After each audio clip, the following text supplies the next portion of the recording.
Kasabay ng paggunita sa pandaigdigang araw ng kababaihan, nagsama-sama ang ilang grupo ng kababaihan para iprotesta ang kawalang aksyon umano ng gobyerno sa kanilang mga hinaing.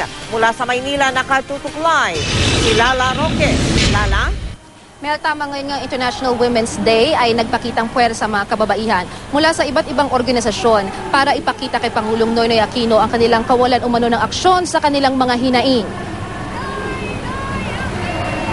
Bit-bit ang sulo nagmarcha ang libo-libong mga kababaihan mula sa Plaza Miranda patungo ng Mendiola. Simbolo raw ito ng init at liwanag ng kanilang puwersa para madinig ang kanilang mga boses. Kabilang sa kanilang reklamo ang pagbibigay ng oportunidad at pagtaas ng sweldo, security of tenure ng mga kababaihan. Workers who wanted to protest against the oppressive working hours, low wages. Ang pagtaas ng presyo na lang is diretso sa bulsa ang tama. Dahil ang mga kananayan siyang nagbabudget ng pang-araw-araw na gastusin. Merong sitwasyon ng giyera, ang mga kababaihan nakakaranas ng iba't ibang anyuri ng karahasan. Bahagi naman ng programa ng grupo dito sa Mendiola ay nakatakda nilang sunugin ang dilaw na ribbon na may watawat ng Amerika. Dito ang isang ribbon na ginamit sa kampanya ni Pangulong Aquino para ipakita na ang kasalukuyang pamahalaan ay naglilingkod sa interes hindi ng mamamayang Pilipino kundi sa interes ng gobyernong Amerika.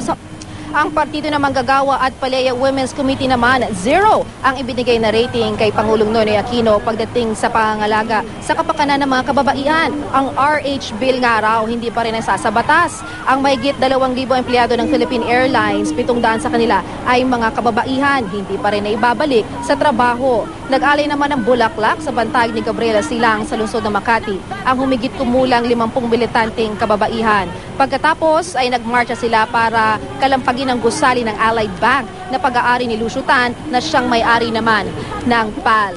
Mel, sa mga sandaling ito ay nagpapatuloy pa rin ang programa ng mga kababaihan dito na may iba't ibang organisasyon. At ayon sa Ground Commander na si Police Superintendent Formencio Bernal, meron silang 100 pulis na itinalaga rito para naman sa kapayapaan itong lugar. Wala pa raw silang abiso kung hanggang anong oras matatapos ang programa. Pero sa kanila, maximum tolerance daw hanggat wala naman daw paggugulo ay wala naman daw problema sa kapulisan. Samantala, yung mga magtutungo dito sa area, iwasan mo muna dahil matraffic na po dito sa bandang Mendiola. Mel?